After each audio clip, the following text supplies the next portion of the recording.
La nouvelle femme de ménage est restée paralysée en voyant la fille du millionnaire identique à elle sur sa photo d'enfance. La pluie tambourinait contre les vitres de la voiture qui remontait l'allée de gravier. Gabrielle Morel serrait son sac à dos contre sa poitrine, le cœur battant. À 23 ans, elle avait déjà travaillé dans une dizaine de maisons bourgeoises, mais jamais dans une demeure pareille. La mansion du Breuil se dressait devant elle comme un château sorti d'un conte. Immense, majestueuse et terriblement intimidante. Le chauffeur, un homme âgé au visage fermé, ne lui avait pas adressé la parole durant tout le trajet depuis Paris. Il s'arrêta devant le perron et marmonna simplement « C'est là ». Gabrielle descendit sous l'averse, son chemisier blanc déjà trempé avant même qu'elle n'atteigne les marches de pierre. La porte d'entrée s'ouvrit avant qu'elle ne frappe. Une femme élégante, la quarantaine, se tenait dans l'embrasure, blonde, mince, vêtue d'un tailleur crème impeccable. Elle ressemblait à ces mannequins des magazines de mode que Gabrielle feuilletait parfois à la boulangerie. « Vous êtes en retard », dit la femme d'un ton sec. « Le train a eu du retard, madame. Désolée. » La femme l'examina de la tête aux pieds, ses yeux bleus glacés s'attardant sur les chaussures usées de Gabrielle, sur son jean délavé, sur ses cheveux bruns collés par la pluie. « Je suis Véronique Dubreuil, la maîtresse de maison. » Elle s'écarta à peine pour laisser entrer Gabrielle. « Enlevez vos chaussures, vous allez salir le marbre. » Gabrielle obéit, ses pieds nus laissant des traces humides sur le sol froid. Le hall d'entrée lui coupa le souffle. Un escalier monumental en marbre blanc s'élevait devant elle, ses rampes dorées scintillant sous la lumière d'un lustre de cristal gigantesque. Des tableaux anciens ornaient les murs lambrissés, l'odeur de cire d'abeille et de roses fanées flottait dans l'air. « Bon !» Véronique claqua des doigts devant le visage de Gabrielle. « Je ne vous paie pas pour rêvasser. Vos tâches sont simples. Vous nettoyez le hall, les salons, les chambres d'amis et les couloirs. Vous ne touchez pas au bureau de mon mari. Vous ne touchez pas à ma chambre. Vous ne touchez pas aux affaires de ma fille, c'est clair ? Oui, madame. Et surtout, Véronique se pencha plus près, sa voix devenant un murmure venimeux. Vous restez à votre place. Vous êtes la domestique, pas une amie, pas un membre de la famille. Une employée, compris ? Gabrielle hocha la tête, la gorge serrée. Elle avait l'habitude, dans toutes les maisons où elle avait travaillé, c'était pareil. Les riches vous regardaient comme si vous étiez invisible. Ou pire, comme une menace potentielle à leur argenterie. Véronique lui tendit un uniforme noir et blanc. « Changez-vous dans les toilettes du personnel, au bout du couloir, puis commencez par le hall. Mon mari rentrera dans 2 heures. Je veux que tout soit impeccable. » 1 heure plus tard, Gabrielle se tenait au milieu du hall, un chiffon à la main, essayant d'atteindre une console en bois précieux, sans faire tomber le vase Ming posé dessus. Ses bras lui faisaient mal, sa nuque était raide, mais elle avait besoin de ce travail. Elle avait toujours besoin de travail. C'est alors qu'elle le vit. Le portrait, accroché au mur du fond, entre 2 appliques dorées. Un tableau représentait une petite fille, 5 ans, peut-être 6, des cheveux bruns bouclés tombant sur ses épaules, une robe blanche avec de la dentelle, un sourire timide, presque triste. Et ses yeux noisettes immenses qui semblaient de fixer directement l'âme de Gabrielle. Le chiffon tomba de ses mains. Elle s'approcha du tableau comme hypnotisée, sa respiration devenant saccadée. C'était impossible, absolument impossible. Mais cette petite fille, c'était elle. Ou plutôt, ça aurait pu être elle. Les mêmes traits, la même forme du visage, la même peinte au coin de la lèvre supérieure. Elle est belle, n'est-ce pas ? Gabrielle sursauta. Elle ne l'avait pas entendue entrer. L'homme se tenait à quelques pas d'elle, la quarantaine avancée, des cheveux grisonnants, un costume sombre impeccable, mais c'étaient ses yeux qui la frappèrent, gris, profonds, et emplis d'une tristesse insondable. Pardon, monsieur, je ne voulais pas... Non. Il sourit faiblement. C'est moi qui m'excuse. Je ne voulais pas vous faire peur. Vous devez être Gabrielle, notre nouvelle employée de maison. Oui, monsieur. François Dubreuil. Il lui tendit la main. Gabrielle, surprise par ce geste, les employeurs ne serraient jamais la main de leur domestique. La saisit timidement. Sa poigne était chaleureuse, solide. Vous regardiez le portrait d'Élise, dit-il doucement, ses yeux retournant vers la petite fille figée dans le temps. Ma première fille. Première. J'en ai une autre maintenant. Camille. Elle a 8 ans. Il marqua une pause, sa mâchoire se crispant. Élise a disparu. Il y a 18 ans. Elle avait 5 ans. Les mots sortirent de la bouche de Gabrielle avant qu'elle ne puisse les retenir. Qu'est-ce qui s'est passé? François détourna le regard. On ne sait pas. Un jour, elle jouait dans le jardin, la minute d'après. Plus rien, comme si la terre l'avait avalée. Sa voix se brisa légèrement. La police a cherché pendant des mois, des années, même, mais je suis désolée. Merci. Il se tourna vers elle, et quelque chose passa dans son regard. Une étincelle de surprise, peut-être de reconnaissance. Il fronça les sourcils. Pardonnez-moi, mais vous me rappelez quelqu'un? Vos yeux, votre papa. Une petite tornade brune déboula dans le hall. Une fillette aux couettes désordonnées se jeta dans les bras de François, riant aux éclats. « Tu m'as ramené des bonbons. Tu as promis. Camille, ma puce. » François la souleva, l'embrassant sur le front. « Bien sûr, ils sont dans ma serviette. Mais d'abord, dis bonjour à Gabrielle. C'est elle qui va nous aider à la maison maintenant. » Camille tourna ses grands yeux bruns vers Gabrielle. Elle l'étudia un long moment, la tête penchée sur le côté, avec cette franchise brutale que seuls les enfants possèdent. « Pourquoi tes yeux sont tristes ?» demanda-t-elle. Gabrielle cligna des paupières, déstabilisée. « Je ne sais pas. Papa aussi a les yeux tristes. » Camille tendit un doigt vers son père. Il dit qu'il a perdu quelque chose de très important. Un silence pesant s'installa. François reposa doucement sa fille au sol. « Va chercher tes bonbons, ma chérie.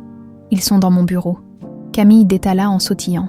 François se tourna vers Gabrielle, et cette fois, son regard s'attarda vraiment sur elle, sur ses yeux, sur la petite pinte au coin de sa lèvre, sur l'inclinaison de sa tête. « Depuis combien de temps travaillez-vous comme domestique ?» demanda-t-il. « Depuis mes 16 ans, monsieur. Et avant ?» Gabrielle hésita. C'était une question qu'elle détestait. « J'ai grandi dans un orphelinat, à Lyon. Vos parents, je... » Elle baissa les yeux. « Je ne les ai jamais connus. On m'a trouvée. C'est tout ce qu'on m'a dit. » François ouvrit la bouche pour répondre, mais la voix de Véronique claqua depuis le haut de l'escalier. « François, tu es rentré. Parfait, Gabrielle. Arrêtez de déranger mon mari et retournez travailler, immédiatement. » Gabrielle saisit son chiffon tombé au sol. « Oui, madame. Pardon. » Mais alors qu'elle s'éloignait, elle sentit le regard de François Dubreuil peser sur elle. Et lorsqu'elle jeta un dernier coup d'œil au portrait d'Élise, un frisson glacé lui parcourut l'échine. Cette petite fille lui ressemblait. Trop, beaucoup trop. Et quelque part, enfoui dans les recoins les plus sombres de sa mémoire, quelque chose remua, un écho, un murmure, une voix lointaine qui l'appelait « Ma princesse !» Gabrielle secoua la tête. Non, c'était son imagination. Ça devait l'être. Mais ses mains tremblaient quand elle reprit son travail, et dans le reflet du miroir doré du hall, elle crut voir, l'espace d'un instant, non pas son propre visage, mais celui de la petite fille du portrait. La petite fille disparue. Élise. Les jours suivants s'écoulèrent dans une routine épuisante. Gabrielle se levait à 6 heures, enfilait son uniforme noir et blanc, et travaillait jusqu'à ce que ses genoux crient grâce et que ses mains sentent le produit d'entretien. Mais peu importe combien elle frottait, astiquait ou rangeait, son esprit revenait toujours au même endroit. Le portrait, chaque fois qu'elle passait devant, elle ralentissait. Chaque fois, son cœur se serrait d'une manière qu'elle ne comprenait pas. C'était comme si cette petite fille l'appelait à travers le temps, lui murmurait des secrets qu'elle avait oubliés. Le 3e matin, alors qu'elle époussetait les cadres du salon, Camille apparut dans l'embrasure de la porte. La fillette portait une chemise de nuit rose avec des licornes et traînait derrière elle un lapin en peluche borgne. « Tu es déjà réveillée ?» demanda Gabrielle en souriant. « Il n'est que 7 heures. Je fais toujours des cauchemars. » Camille s'assit en tailleur sur le tapis persan, observant Gabrielle travailler. « Maman dit que c'est parce que je mange trop de chocolat. Mais je crois que c'est parce que cette maison est triste. » Gabrielle s'accroupit à sa hauteur. « Triste comment ?»« Ben... » Camille fronça les sourcils, cherchant ses mots. « Tu sais quand tu entres dans une pièce et que quelqu'un vient de pleurer, même s'ils essaient de sourire, tu le sens quand même. C'est comme ça ici, tout le temps. » Une boule se forma dans la gorge de Gabrielle. Cette gamine était bien trop perspicace pour son âge. « Ton papa t'aime beaucoup, tu sais. » « Je sais. » Camille serra son lapin contre elle. Mais parfois, quand il me regarde, je vois qu'il pense à elle, à ma grande sœur, celle du tableau. Élise. Ouais. La fillette baissa la voix, comme si elle partageait un secret terrible. Maman déteste quand papa parle d'elle. Elle devient toute bizarre. Ses yeux deviennent méchants. Camille. La voix de Véronique résonna depuis l'étage. Où es-tu? La petite se leva d'un bond. Faut que j'y aille, mais... Elle se retourna vers Gabriel. Je t'aime bien. Tu as une voix douce, comme dans mes rêves. Avant que Gabriel ne puisse répondre, Camille avait disparu dans l'escalier, ses petits pieds au nu claquant sur le marbre, comme dans mes rêves. Gabriel resta figé, le chiffon à poussière pendant mollement dans sa main. Qu'est-ce que ça voulait dire? L'après-midi, alors qu'elle nettoyait les fenêtres du salon, François entra avec une tasse de café fumante. Il portait un pull en cachemire gris et des lunettes de lecture, l'air fatigué mais moins guindé que lors de leur première rencontre. Gabriel. Il s'assit dans le fauteuil en cuir près de la cheminée. « Vous vous plaisez ici ?» Elle se retourna, surprise qu'il lui adresse la parole. Les patrons ne faisaient jamais ça. « Oui, monsieur. C'est une très belle maison. Vous pouvez m'appeler François ?» Il sourit tristement. « Je n'aime pas toutes ces formalités, ma femme. Oui, mais moi... » Il haussa les épaules. « Je suis juste un homme qui a eu de la chance en affaires et qui essaie de remplir une maison trop grande. » Gabrielle ne savait pas quoi répondre. Elle rinça son chiffon dans le seau d'eau savonneuse, mal à l'aise. « Vous m'avez dit que vous aviez grandi dans un orphelinat ?» reprit-il doucement. « À Lyon. »« Oui. Vous vous souvenez de votre arrivée là-bas ?» Gabrielle s'immobilisa. « Pourquoi toutes ces questions ?»« Non. Enfin, pas vraiment. On m'a dit que j'avais 6 ans quand ils m'ont trouvée, avant ça. C'est le vide. » François se pencha en avant, les coudes sur les genoux. « Le vide comment? Vous ne vous rappelez rien du tout. » Parfois, elle hésita, se demandant si elle devait partager ça, mais quelque chose dans le regard de cet homme lui inspirait confiance. Parfois, j'ai des flashs, des sensations, comme des rêves qui ne sont pas vraiment des rêves, une voix d'homme qui m'appelle, des bras qui me serrent fort, et puis, la peur, une peur terrible. François pâlit. Quel genre de voix? Je ne sais pas. Douce, rassurante. Gabrielle sentit sa gorge se serrer. Elle m'appelait « ma princesse ». La tasse de café de François trembla dans sa main. Il la reposa brusquement sur la table basse, renversant un peu de liquide noir sur le bois précieux. « François, qu'est-ce que tu fais ?» Véronique venait d'apparaître dans l'embrasure, vêtue d'une robe fourreau noire qui mettait en valeur sa silhouette parfaite. Ses yeux passèrent de son mari à Gabrielle avec une suspicion non dissimulée. « Tu interroges le personnel maintenant. Je discutais simplement. » « Eh bien, arrête !»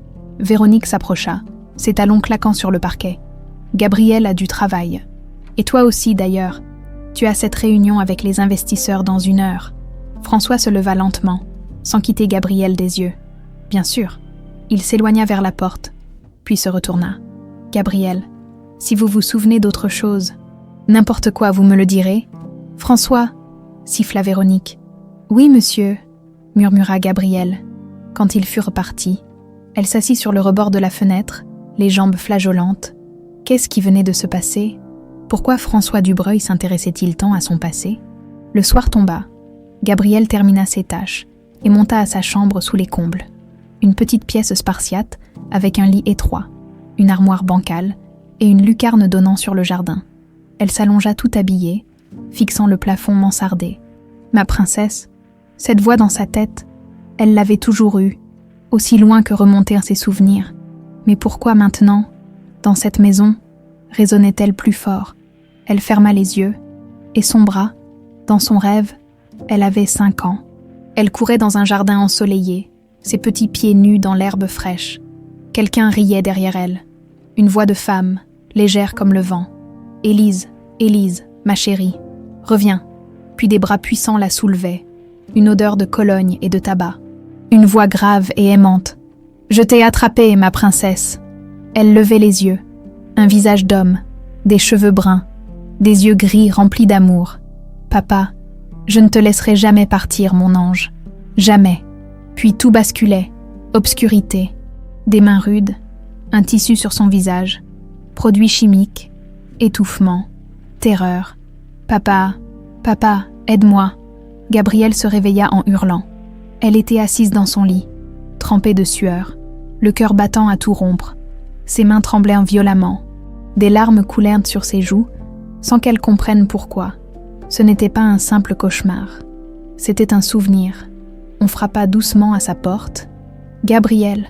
La voix de François, inquiète. « Ça va, je vous ai entendu crier. » Elle se leva en titubant, ouvrit la porte. François se tenait là en peignoir, les cheveux en bataille, l'air profondément concerné.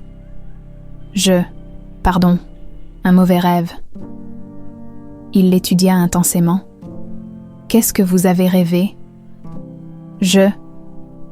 Elle porta une main à sa tempe. « Un jardin, une petite fille qui court, un homme qui l'appelle ma princesse, puis... » Sa voix se brisa. Puis l'obscurité. François devint blanc comme un linge. Sa main se crispa sur le chambranle de la porte. « Gabrielle !» Il prit une profonde inspiration. « Accepteriez-vous de me rendre un service ? » « Lequel ? Venez avec moi. » Il la guida dans l'escalier, à travers les couloirs silencieux, jusqu'au hall où trônait le portrait d'Élise. Il alluma la lumière. La petite fille du tableau sembla prendre vie sous l'éclairage, ses yeux noisettes brillant dans la pénombre. François se tourna vers Gabrielle. Il la regarda longuement, comparant chaque trait de son visage à celui de la fillette peinte. « Vous avez la même peinte, » murmura-t-il.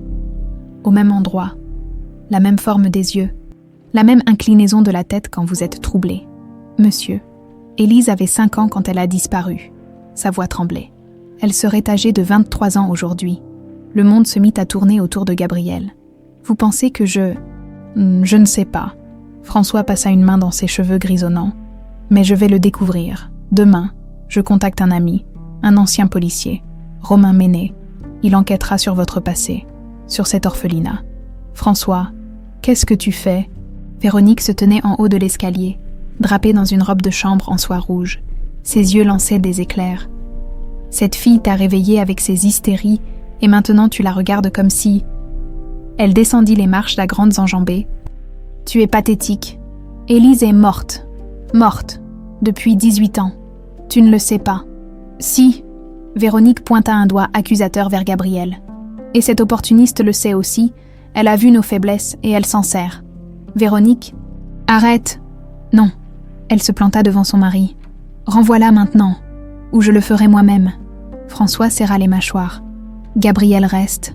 Le silence qui suivit fut glacial. Véronique dévisagea son mari, puis Gabrielle, puis de nouveau son mari. Quelque chose de dangereux passa dans son regard. Très bien, siffla-t-elle. Mais tu le regretteras. Elle remonta l'escalier, ses pas résonnant comme des coups de feu. François se tourna vers Gabrielle. Je suis désolée, elle est compliquée. Peut-être qu'elle a raison. Gabrielle recula. Je devrais partir. Non. Il saisit doucement son bras. S'il vous plaît, restez. Laissez-moi juste vérifier. Dans ses yeux gris, Gabrielle vit un océan de douleur et d'espoir. Et contre toute logique, elle hocha la tête. 3 jours s'écoulèrent dans une tension palpable. Véronique évitait Gabrielle. Mais ses regards étaient des poignards glacés, plantés entre les omoplates. François, lui, était parti en voyage d'affaires à Marseille. Laissant la maison sous un silence oppressant, Gabrielle essayait de se concentrer sur son travail. Mais l'incident de l'autre nuit avait tout changé. Chaque fois qu'elle passait devant le portrait d'Élise, elle sentait une connexion qu'elle ne pouvait ni expliquer ni ignorer. Et ses rêves, ces maudits rêves qui revenaient chaque nuit, de plus en plus précis. Un jardin, des rires, une voix qui l'appelait ma princesse. Puis l'obscurité.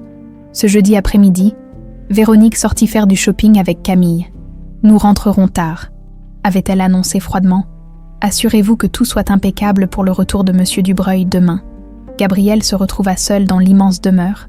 Le silence n'était brisé que par le tic-tac de l'horloge comtoise du hall et le craquement occasionnel du parquet ancien. Elle monta à l'étage avec son chariot de nettoyage, déterminée à profiter de cette tranquillité pour avancer dans ses tâches. Les chambres d'amis, le couloir, la bibliothèque, tout était à jour. Puis elle arriva devant une porte qu'elle n'avait jamais franchie, le bureau de François. Véronique avait été claire. « Vous ne touchez pas au bureau de mon mari ?» Mais François lui-même avait dit « Je n'aime pas toutes ces formalités. » Et puis, il rentrait demain. La pièce devait bien avoir besoin d'un coup de plumeau. « Non !» Gabrielle posa la main sur la poignée. Son cœur battait trop fort, trop vite. Ce n'était qu'un bureau. Pourquoi avait-elle l'impression de franchir une frontière interdite? Elle poussa la porte. La pièce sentait le cuir et le vieux papier. Des bibliothèques couvraient 3 des 4 murs. Débordant de livres aux reliures anciennes, un bureau massif en chêne trônait devant une fenêtre donnant sur le jardin, et partout, sur les étagères, sur les murs, sur le bureau. Des photographies, des photos d'une femme magnifique aux cheveux auburn et au sourire radieux, des photos d'une petite fille brune aux yeux pétillants, Élise. Gabrielle s'approcha lentement, comme attirée par un aimant invisible. Elle souleva un cadre en argent. François, beaucoup plus jeune, tenant Élise dans ses bras devant la tour Eiffel. La fillette riait aux éclats, ses petites mains agrippées au col de sa chemise. « Papa », murmura Gabrielle sans savoir pourquoi. Elle reposa le cadre, les mains tremblantes, et commença à épousseter mécaniquement, mais son regard ne cessait de dériver vers ces images d'une vie brisée, d'un bonheur volé. En nettoyant une étagère haute, son coude heurta une boîte en bois précieux. Elle bascula et tomba dans un fracas sourd, son contenu se répandant sur le tapis persan. « Merde !» Gabrielle s'agenouilla précipitamment pour tout ramasser. Des lettres jaunies par le temps, attachées par un ruban de velours bleu, des dessins d'enfants, des bonshommes bâtons, des soleils, des maisons, une mèche de cheveux bruns dans une pochette transparente et un pendentif en argent au bout d'une chaîne délicate, avec une seule lettre gravée, E. Gabrielle le saisit. Le métal était froid contre sa paume, mais au moment où ses doigts se refermèrent dessus, quelque chose explosa dans sa tête. Flash. Un homme la soulevait, la faisait tournoyer. « Regarde ma princesse, c'est pour toi, la lettre de ton prénom, tu la porteras toujours. D'accord, comme ça, tu te souviendras que papa t'aime. » Elle riait. « Toujours, papa, toujours. » Le pendentif brillait à son cou. Elle le serrait dans sa petite main. Flash. Obscurité. Main brutale arrachant le collier. Douleur. Cri. « Non, c'est à moi. Papa me l'a donné. » Une gifle. Le goût du sang dans sa bouche. « Ferme-la, petite peste. » Le pendentif tombant sur le sol d'une camionnette. « Papa, papa, aide-moi !» Gabrielle s'effondra sur le tapis, le pendentif serré contre sa poitrine. Des sanglots déchirants secouant son corps entier. Des larmes qu'elle ne comprenait pas. Une douleur si ancienne et si profonde qu'elle semblait avoir été gravée dans ses os. Gabrielle, elle leva les yeux à travers ses larmes. François se tenait dans l'embrasure de la porte, sa valise à la main, le visage blême. Pardon. Elle essaya de se relever, essuyant frénétiquement ses joues. Je ne voulais pas. La boîte est tombée et... François laissa tomber sa valise et traversa la pièce en 3 enjambées. Il s'agenouilla à côté d'elle, ses yeux fixés sur le pendentif qu'elle tenait toujours. Où l'avez-vous trouvé? Dans la boîte? Je suis désolée. Je nettoyais et... Vous l'avez touché? Ce n'était pas une question. Et vous avez vu quelque chose? Gabrielle hocha la tête, incapable de parler. Quoi? Il saisit doucement ses épaules. Qu'est-ce que vous avez vu? Un homme. Sa voix n'était qu'un murmure brisé. Il m'a donné ce collier. Il m'appelait sa princesse. Il disait qu'il m'aimait. Et puis, elle ferma les yeux. Et puis on me l'a arraché, dans une camionnette. J'ai crié pour que papa vienne me sauver. François chancela comme si on venait de le frapper. Ses mains retombèrent mollement le long de son corps. « Mon Dieu !» souffla-t-il. « Je suis folle, n'est-ce pas ?» Gabrielle lâcha un rire sans joie. « Je vois des choses qui n'existent pas. Je m'invente des souvenirs, parce que je veux tellement appartenir quelque part que... » « Regardez-moi. » Elle obéit. François tendit une main tremblante et effleura sa joue. Cette peinte. Son pouce traça délicatement le petit grain de beauté au coin de sa lèvre. Élise l'avait exactement au même endroit. Vos yeux, cette nuance exacte de noisette avec des paillettes dorées, votre façon d'incliner la tête quand vous êtes troublé. Il se leva brusquement, se dirigea vers son bureau et revint avec une photographie encadrée. Regardez, c'était Élise à 4 ans, debout dans ce même jardin que Gabrielle voyait dans ses rêves. La fillette portait une robe à smock rose et tenait un ballon rouge. Et autour de son cou brillait le pendentif avec le E. Gabrielle fixa l'image, puis le pendentif dans sa main, puis de nouveau l'image. Le monde basculait sur son axe. « Ce n'est pas possible », murmura-t-elle. « Si, François s'assit lourdement dans son fauteuil de bureau, comme si ses jambes ne pouvaient plus le porter. Vous n'avez aucune mémoire avant 6 ans. Élise a disparu à 5 ans. Vous avez été trouvée dans un orphelinat à Lyon 1 an plus tard. Mais ça ne veut rien dire. Des milliers d'enfants, avec la même peinte, les mêmes yeux, des souvenirs d'un pendentif que personne ne connaît sauf moi et ma famille. Il secoua la tête. Non, c'est trop de coïncidences. Gabrielle se releva, chancelante. Qu'est-ce que vous êtes en train de dire ? François la regarda droit dans les yeux. Je suis en train de dire que je crois que vous êtes ma fille. Je crois que vous êtes Élise. Le silence qui suivit était assourdissant. C'est dingue. Oui, complètement fou. Je sais. Je suis juste... Elle rit, au bord de l'hystérie. Je suis juste la fille de ménage, une orpheline sans passé qui nettoie les toilettes des riches. Je ne peux pas être. Une héritière, une Dubreuil. François se leva, s'approcha d'elle avec une intensité qui la cloua sur place. Gabrielle, si vous êtes vraiment Élise, vous n'êtes pas la fille de ménage. Vous êtes ma fille, mon sang. Des larmes se remirent à couler sur les joues de Gabrielle. Toute sa vie, elle avait rêvé d'appartenir à quelqu'un. Toute sa vie, elle s'était demandé d'où elle venait, qui étaient ses parents, pourquoi ils l'avaient abandonnée. Et si c'était vrai, comment on le sait ? Sa voix était à peine audible. Comment on peut en être sûr ? François sortit son téléphone. Un test ADN, c'est la seule façon. Il composa un numéro, porta l'appareil à son oreille. Romain, c'est François. J'ai besoin de toi. Maintenant, oui, non, c'est urgent. Viens à la maison. Et apporte un kit de test ADN. Il raccrocha et se tourna vers Gabrielle. Romain Ménet, mon vieil ami, ancien inspecteur, il enquêtait sur la disparition d'Élise. Il a des contacts. On aura les résultats en 3 jours. Et si ? Gabrielle déglutit péniblement. Et si je ne suis pas elle ? Si tout ça n'est qu'une coïncidence cruelle ? François s'approcha et, avec une tendresse infinie, prit ses mains dans les siennes. Alors je vous aiderai quand même à découvrir qui vous êtes. Vous méritez de savoir d'où vous venez. Gabrielle, que vous soyez Élise ou non, il marqua une pause. Mais dans mon cœur, je sais déjà. Gabrielle regarda cet homme qui, quelques jours auparavant, n'était qu'un employeur distant. Et maintenant, elle voyait un père. Son père ? D'accord, murmura-t-elle. Faisons ce test. François serra ses mains plus fort. Et pour la première fois depuis 18 ans, quelque chose qui ressemblait à de l'espoir brilla dans ses yeux gris. Mais aucun d'eux ne remarqua l'ombre qui se retirait silencieusement du couloir.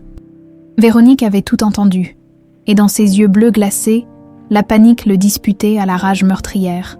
Romain Ménet arriva 1 heure plus tard.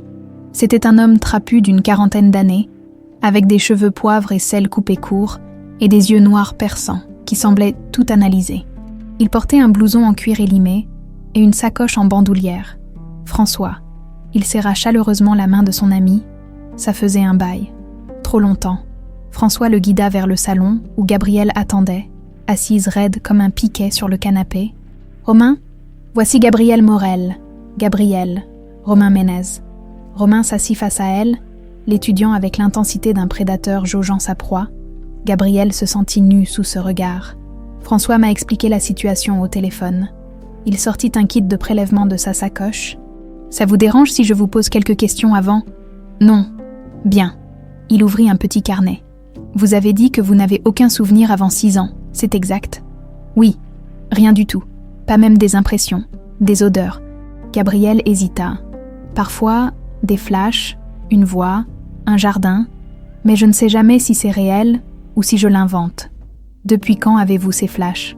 Toujours.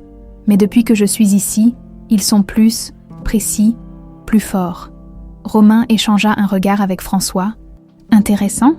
Le contexte peut déclencher des souvenirs enfouis. » Il se pencha en avant. « Parlez-moi de l'orphelinat. Comment vous êtes-vous retrouvés là-bas ? » « On m'a trouvé ?» Gabrielle enroula ses bras autour d'elle-même. « C'est ce que sœur Marguerite m'a raconté. J'ai été déposée devant l'orphelinat Saint-Joseph à Lyon, à l'aube. J'étais dans un sale état, apparemment. Des bleus partout, déshydratée, en état de choc. Je ne parlais pas. Il leur a fallu des semaines pour que je dise mon premier mot. Et votre nom ? Ils m'ont appelée Gabrielle parce que c'était la fête de Saint-Gabriel ce jour-là. Morel. C'était juste un nom banal qu'il donnait aux enfants sans famille. François se détourna brusquement, les poings serrés. Gabrielle vit ses épaules trembler. « Monsieur Dubreuil » demanda-t-elle doucement. « Pardon. » Il s'essuya les yeux. « C'est juste. Imaginez ce que tu as enduré. Tu, pas vous. » Il avait dit « tu ».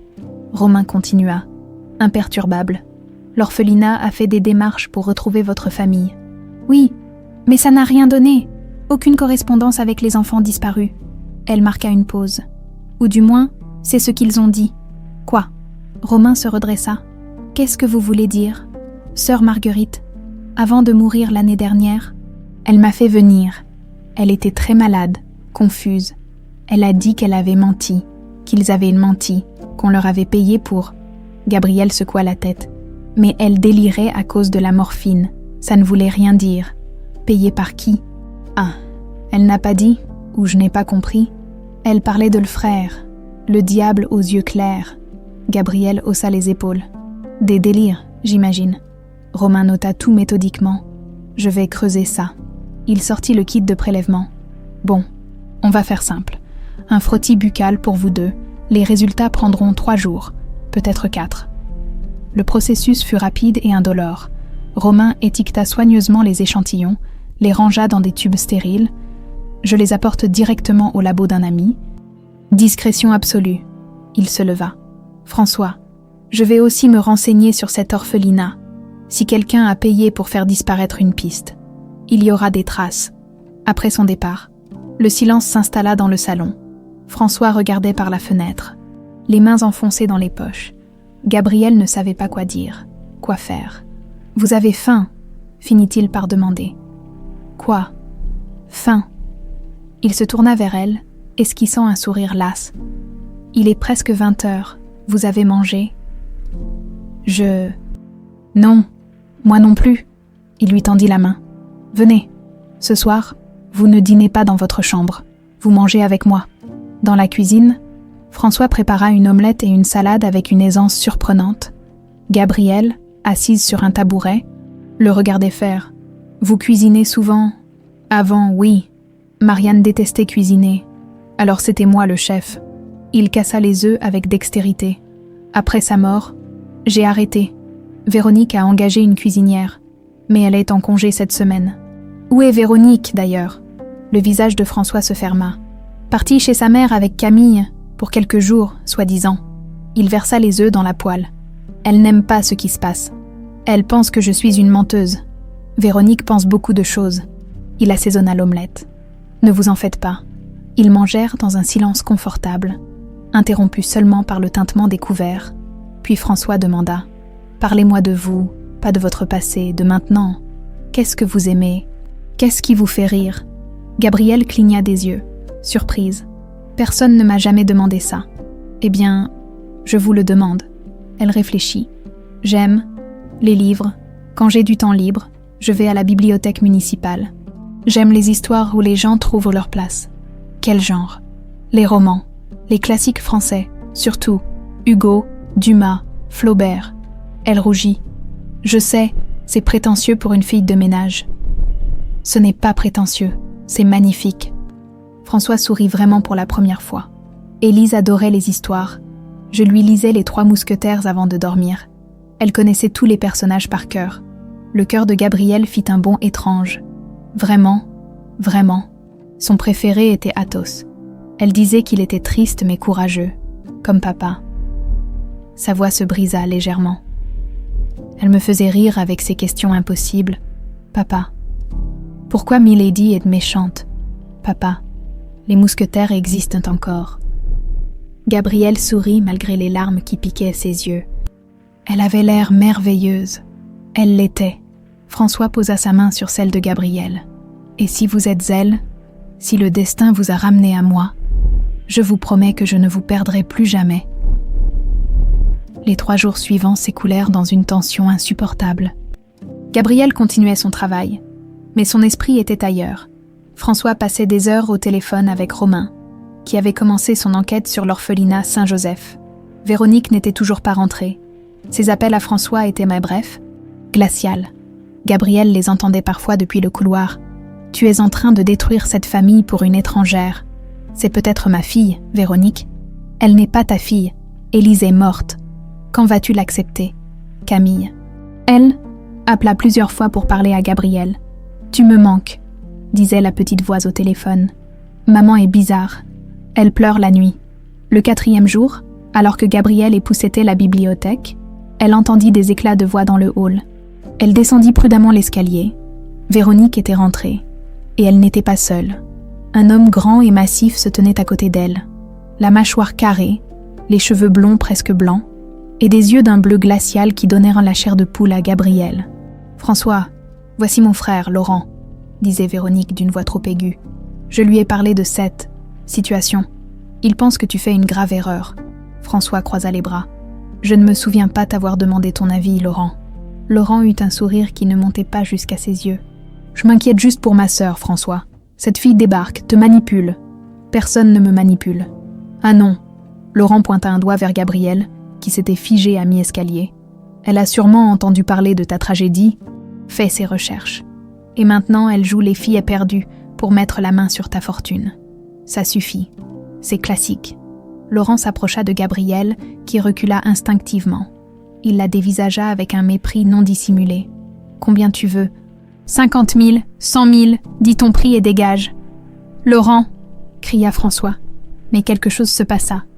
Quand Laurent se pencha vers elle, Gabriel sentit une odeur, tabac froid et eau de Cologne bon marché, et cette odeur déclencha quelque chose.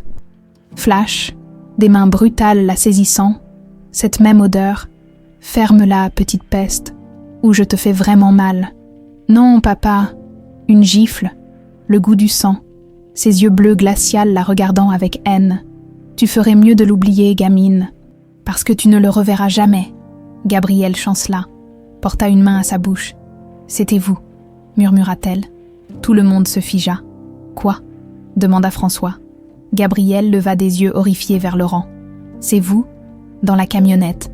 Vous m'avez enlevé. » Le silence qui suivit était assourdissant. Laurent blêmit. Véronique laissa échapper un petit cri étranglé. Et François, lentement, se tourna vers le frère de sa femme avec un regard qui aurait pu tuer. Qu'est-ce qu'elle vient de dire? Laurent recula d'un pas, les mains levées comme pour se défendre. Elle délire. Cette fille est complètement folle. C'était vous. Gabriel descendit les dernières marches, tremblante mais résolue. Vos yeux, cette odeur. Vous m'avez frappé quand j'ai crié. Vous m'avez dit que je ne reverrai jamais mon père. François, tu vois bien qu'elle invente. Véronique s'interposa entre son frère et son mari. Elle essaie de détruire ma famille. Ta famille. François la repoussa doucement mais fermement. Laurent, regarde-moi dans les yeux et dis-moi qu'elle ment. Laurent serra les mâchoires. Une veine pulsait à sa tempe. Je n'ai rien à te dire. Viens, Véronique. On s'en va. Il se dirigea vers la porte, mais François fut plus rapide. Il lui bloqua le passage. Ses poings serrés. Tu ne vas nulle part. Sa voix était basse, dangereuse. Pas avant de m'avoir dit la vérité. Pousse-toi, François.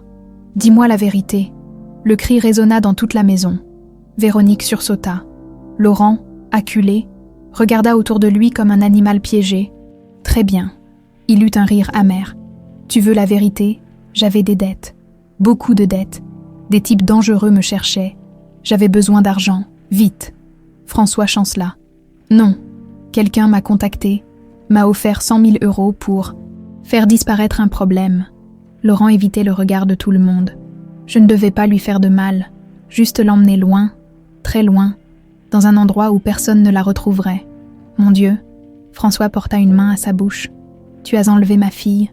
Je ne savais pas que c'était ta fille. Laurent se défendit pathétiquement. On ne m'a donné qu'une adresse, une photo, des instructions. Tu l'as enlevée. François se jeta sur Laurent avec une rage animale. Ses poings s'abattirent sur le visage de l'homme. Encore et encore, Véronique hurla. Gabriel resta paralysé, regardant cet homme doux et triste se transformer en une furie vengeresse. « François, arrête, tu vas le tuer !» Romain Ménet venait d'entrer, Camille dans ses bras. L'enfant pleurait. Terrorisé, Romain passa la fillette à Gabriel et sépara les deux hommes avec une force surprenante pour sa taille. « Ça suffit !» Il plaqua François contre le mur. « Respire, respire. François haletait, les jointures ensanglantées, le visage déformé par la douleur et la rage. Laurent, le nez en sang, s'effondra contre le mur opposé. « J'ai les résultats », dit calmement Romain. Il sortit une enveloppe de sa veste. Le labo a fait vite. Tout le monde se figea. Véronique se mit à sangloter. « Non, non, non, non ». Romain ouvrit l'enveloppe avec une lenteur délibérée. Test de paternité entre François Dubreuil et Gabrielle Morel. Il leva les yeux. Probabilité de paternité. 90,9%. Le silence qui suivit était absolu. François tomba à genoux. Des larmes coulaient sur son visage sans qu'il cherche à les retenir. Il regardait Gabrielle comme si elle venait d'apparaître dans une lumière divine. « Élise » murmura-t-il. « Mon Dieu, ma petite fille. » Gabrielle ne pouvait pas bouger, ne pouvait pas respirer. Le monde entier s'était réduit à ce moment, à cet homme à genoux qui la regardait comme si elle était son oxygène. « Papa ?» Sa voix était celle d'une enfant perdue. « Oui ?» François se releva difficilement, s'approcha d'elle avec une révérence presque religieuse. « Oui, ma princesse, je suis ton papa. » Il la prit dans ses bras, et Gabrielle, non, Élise, se brisa. 18 ans de solitude, de questions sans réponse, de nuits passées à se demander pourquoi personne ne l'avait aimée assez pour la garder, tout explosa en sanglots déchirants. « Je suis désolée », chuchotait François contre ses cheveux. « Je suis tellement désolée. J'aurais dû te trouver. J'aurais dû continuer à chercher. Ce n'est pas ta faute. » « Si, c'est ma faute. » Camille, toujours dans les bras de Romain, demanda d'une petite voix. « Gabrielle est vraiment ma sœur. » Élise se dégagea des bras de son père et s'agenouilla devant la fillette. « Oui, je suis ta grande sœur. Pour de vrai, pour de vrai. » Camille se jeta dans ses bras avec tant de force qu'elles faillirent tomber. « Je savais que tu étais spéciale. » Romain, pendant ce temps, avait sorti son téléphone. « Laurent Mercier, vous êtes en état d'arrestation pour enlèvement d'enfants, séquestration et complicité. » Il composa un numéro. « Oui, police. J'ai besoin d'une unité rue de Varennes. Urgence. » Laurent ne résista même pas. Il resta affaissé contre le mur. Vaincue, Véronique, elle, reculait vers la porte. Son visage était livide, ses yeux fous. Véronique, François se tourna vers elle. Une terreur froide dans la voix. « Qu'est-ce que tu savais ?»« Rien. Je ne savais rien. »« Mens pas. » Romain s'avança vers elle. « Ton frère n'a pas enlevé une enfant au hasard. Quelqu'un lui a donné des informations. Quelqu'un qui connaissait les habitudes de la famille Dubreuil, qui savait quand Élise serait seule dans le jardin. C'était toi. » François articula chaque mot comme une sentence de mort. « Ah, dis-moi que ce n'était pas toi. » Véronique secoua la tête frénétiquement. « François, je t'aime. Tu dois me croire, j'ai fouillé dans tes comptes bancaires. » Intervint Romain froidement. Il sortit une liasse de documents. « En 2007, 2 semaines après la disparition d'Élise, tu as reçu un virement de 50 000 € d'un compte offshore. 6 mois plus tard, tu te mariais avec François. Pratique. Non. Non !» Véronique hurlait maintenant. « C'est pas, je ne voulais pas qu'elle meure. Je voulais juste qu'elle disparaisse. » Le monde entier bascula. François la gifla. Une gifle retentissante qui laissa une marque rouge sur la joue pâle de Véronique. « Tu as fait enlever ma fille. » Chaque mot était un coup de poignard. « Tu as détruit Marianne. Elle est morte de chagrin à cause de toi. Tu m'as épousée sur les cendres de ma famille. Je t'aimais. » Véronique sanglotait, hystérique. « J'étais ta secrétaire depuis 3 ans. Tu ne me voyais même pas. Toujours Marianne par-ci, Élise par-là. J'étais invisible. Alors tu as fait disparaître ma fille pour prendre sa place. Je voulais juste que tu me regardes. » Elle se tourna vers Élise, le visage tordu par une rage délirante. « Tu devais rester disparue. Pourquoi tu es revenue ?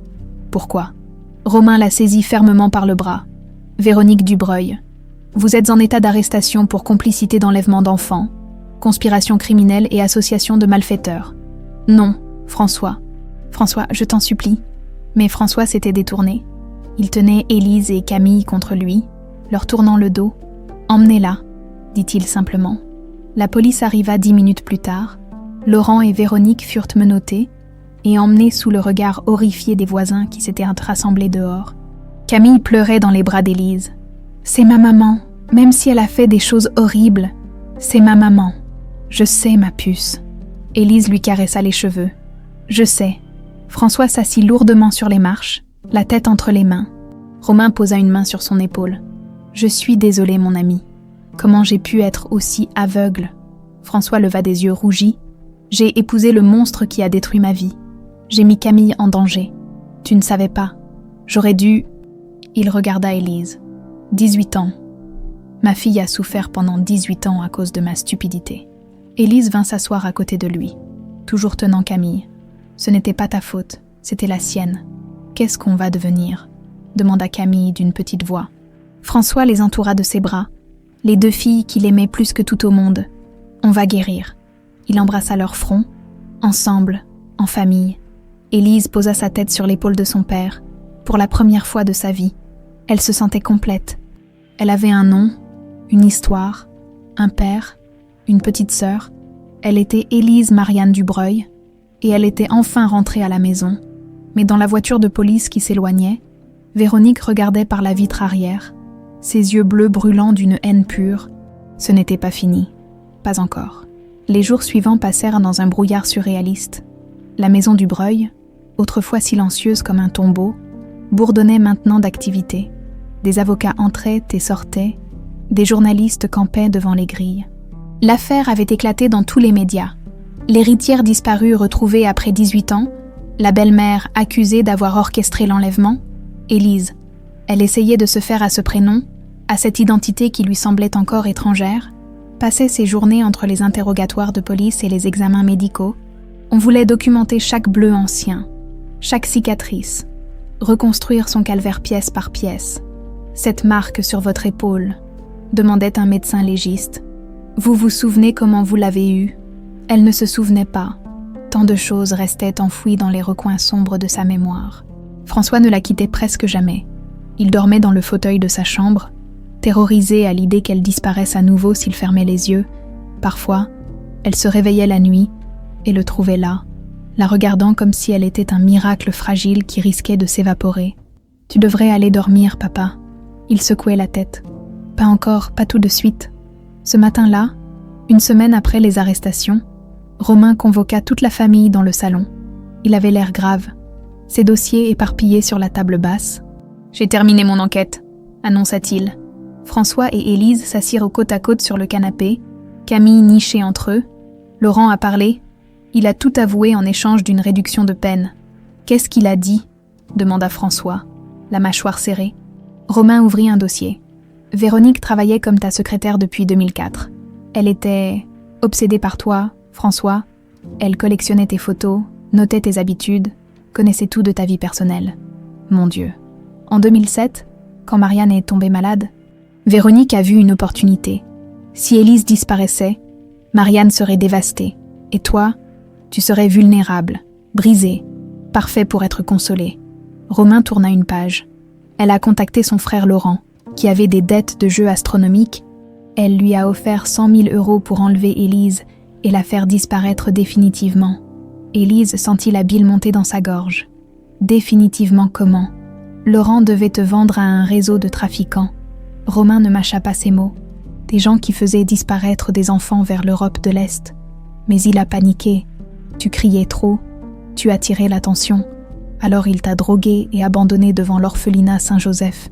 « Il m'a sauvée », murmura Élise, incrédule. « Non, il t'a condamné à une vie sans identité. » François serra sa main si fort qu'elle fit mal. « Ce n'est pas du sauvetage, c'est de la lâcheté. Véronique a payé l'orphelinat pour qu'il ne fasse pas de recherches approfondies, » continua Romain. 50 000 € à la directrice de l'époque, sœur Marguerite. Elle devait s'assurer qu'Élise ne soit jamais reliée à l'affaire Dubreuil. Élise se souvint des derniers mots de la vieille nonne avant sa mort, le diable aux yeux clairs. Véronique, Marianne est morte 6 mois après la disparition d'Élise. La voix de François se brisa. Crise cardiaque. Le médecin a dit que c'était le chagrin qui l'avait tuée. Véronique a attendu 1 an pour faire son move, dit Romain. Elle t'a consolée. C'est rendu indispensable. T'as épousé. Elle avait gagné. Jusqu'à ce que je revienne, souffla Élise. Exactement.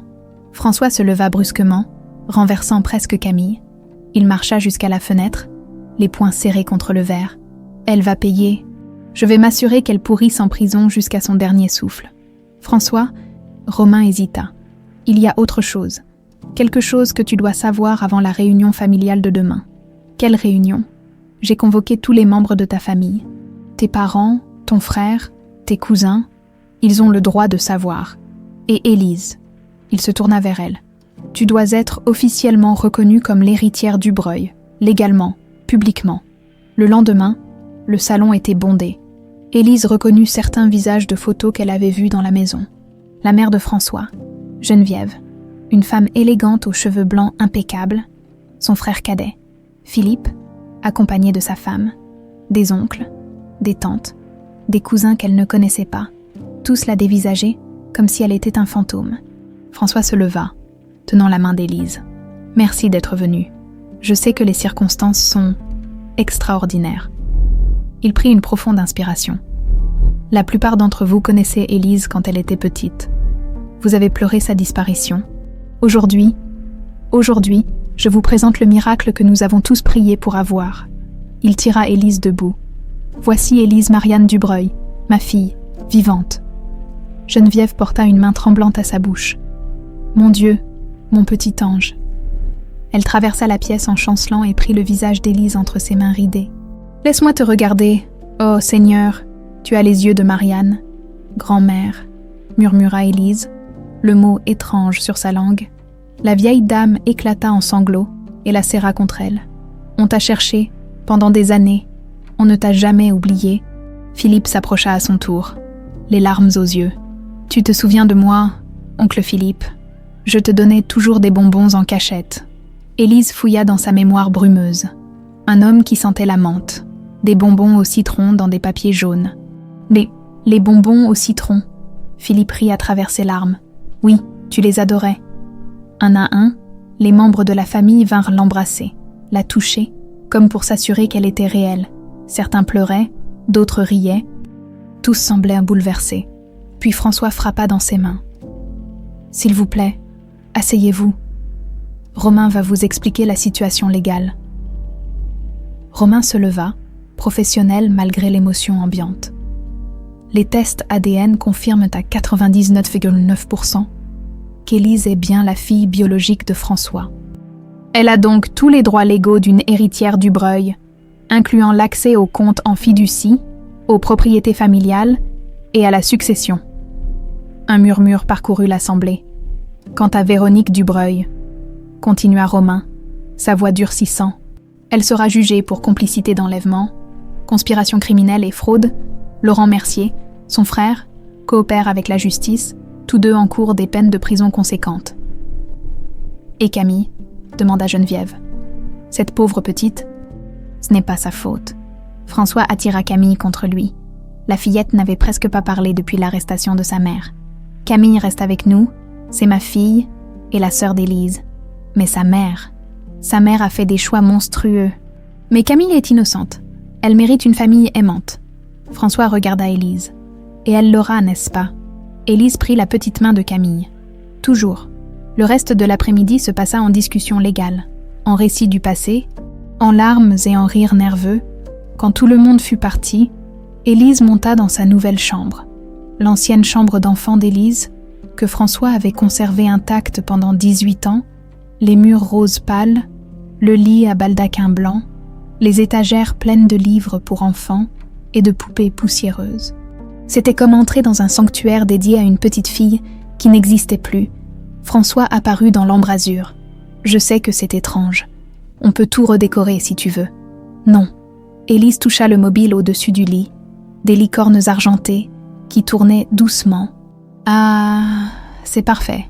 C'est un pont entre qui j'étais et qui je suis devenue. » François s'assit sur le lit. « Je sais que tout ça va très vite, les avocats, la famille, les journalistes, si tu as besoin de temps. J'ai besoin de savoir. » Elle se tourna vers lui. « Parle-moi d'elle, de la vraie Élise, celle d'avant. » Alors François parla.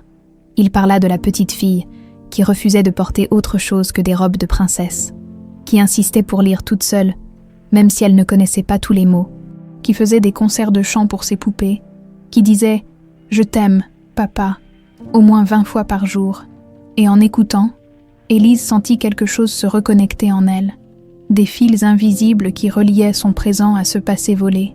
Tu vas retrouver ta place ici. Promis François. Ça prendra du temps, mais tu es chez toi, Élise. Tu l'as toujours été. Cette nuit-là, pour la première fois depuis des années, Élise dormit sans cauchemar. Elle rêva d'un jardin ensoleillé et d'une voix qui l'appelait « ma princesse ». Et cette fois, ce n'était pas terrifiant. C'était un souvenir. 3 semaines plus tard, le procès commença. Le tribunal correctionnel de Paris était bondé. Journalistes, curieux, familles des victimes d'enlèvements non résolus, qui voyaient en cette affaire un symbole d'espoir. Élise était assise entre François et Romain, les mains crispées sur ses genoux. Véronique entra dans le box des accusés, enchaînée, vêtue d'un tailleur gris terne qui contrastait cruellement avec son élégance habituelle. Ses cheveux blonds étaient ternes, son visage émacié, mais ses yeux bleus brûlaient toujours de cette rage froide. Elle croisa le regard d'Élise et ne le lâcha pas, un sourire terrifiant étirant ses lèvres. « Elle essaie de t'intimider », murmura Romain. « Ne la regarde pas. » Mais Élise ne pouvait pas détourner les yeux. Cette femme avait volé son enfance, avait tué sa mère, avait construit sa vie sur les ruines d'une famille brisée. Le juge, un homme austère aux lunettes en demi-lune, ouvrit la séance. « Véronique Mercier, épouse Dubreuil, vous êtes accusée de complicité d'enlèvement de mineurs, conspiration criminelle, corruption de fonctionnaires et association de malfaiteurs. Comment plaidez-vous » L'avocate de Véronique, une femme sèche en robe noire, se leva, non coupable. « Votre honneur !» Un murmure scandalisé parcourut la salle. Le procureur, un homme bedonnant au visage rougeau, se leva à son tour. « Votre honneur ! Nous avons des preuves accablantes, des transferts bancaires, des témoignages, des aveux complets du co-accusé Laurent Mercier. » Laurent fut appelé à la barre. Il avait maigri, ses yeux bleus autrefois arrogants étaient maintenant éteints. Il ne regarda pas sa sœur en s'asseyant. « Monsieur Mercier, » commença le procureur, « expliquez à la cour comment vous en êtes venu à enlever Élise Dubreuil en juin 2007. » Laurent déglutit péniblement. « Ma sœur, Véronique, elle m'a contacté. Elle savait que j'avais des dettes envers des gens dangereux. » Sa voix tremblait. « Elle m'a offert 100 000 € pour faire disparaître la fille de son patron. Elle vous a dit pourquoi. Elle était obsédée par François Dubreuil. Elle disait qu'il ne la voyait pas tant qu'il avait sa famille parfaite. Elle voulait devenir indispensable. Comment avez-vous procédé ?» Laurent ferma les yeux. Véronique m'a donné les horaires de la famille.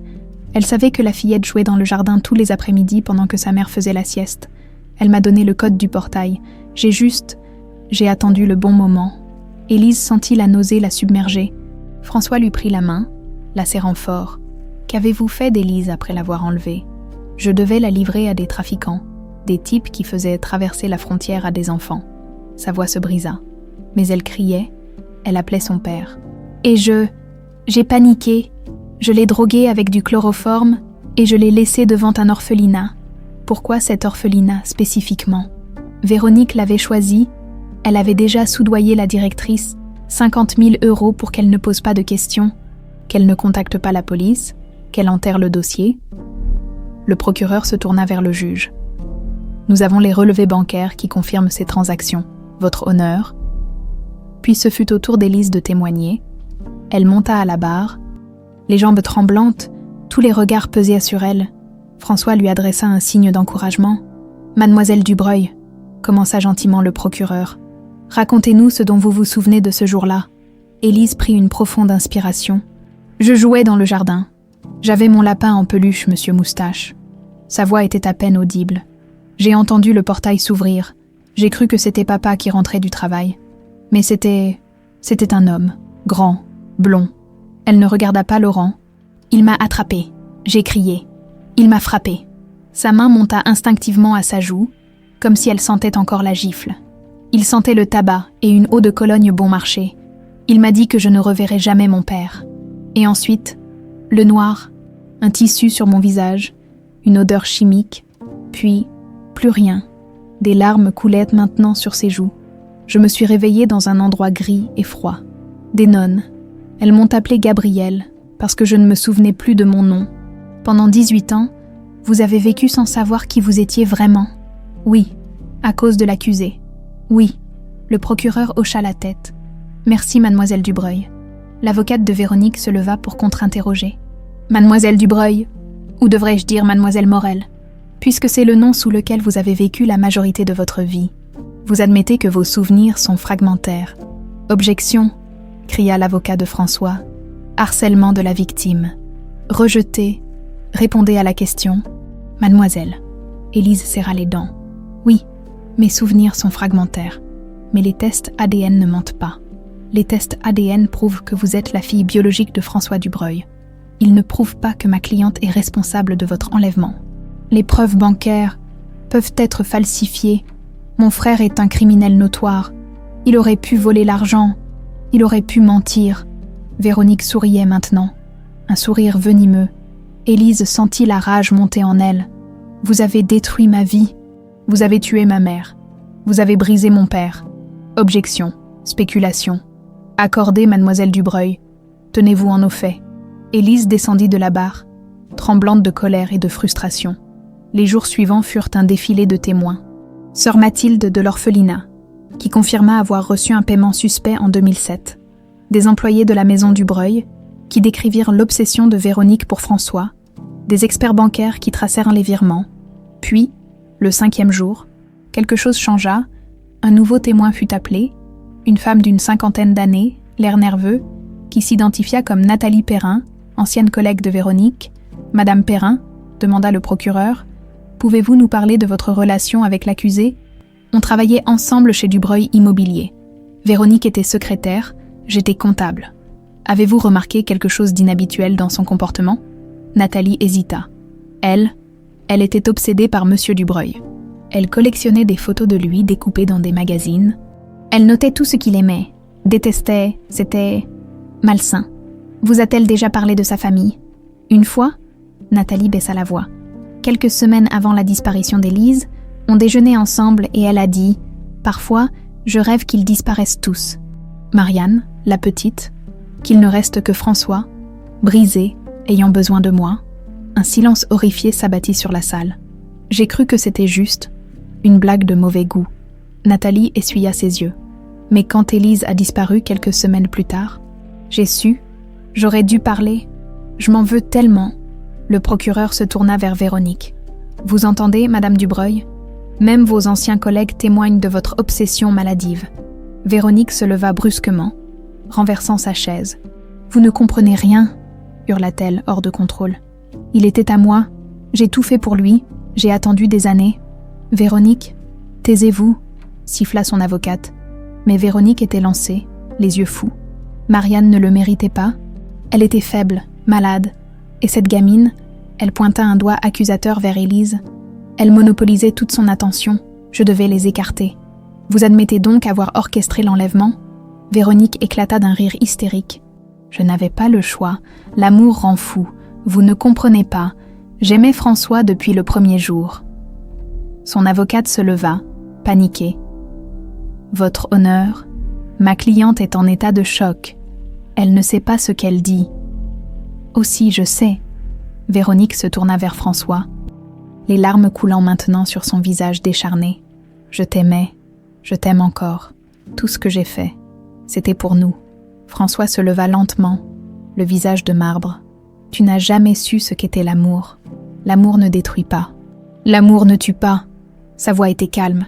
Mortel, tu n'es qu'un monstre, et tu vas payer pour ce que tu as fait. Le juge frappa son marteau. Silence. Huissier, ramenez l'accusé à sa place. Mais Véronique résistait, hurlant.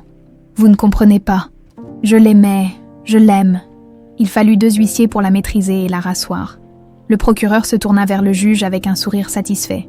Votre honneur, je crois que nous avons nos aveux complets.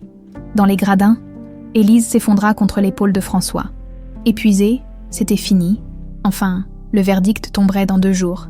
Mais déjà, tout le monde savait. Véronique Dubreuil allait passer le reste de sa vie en prison.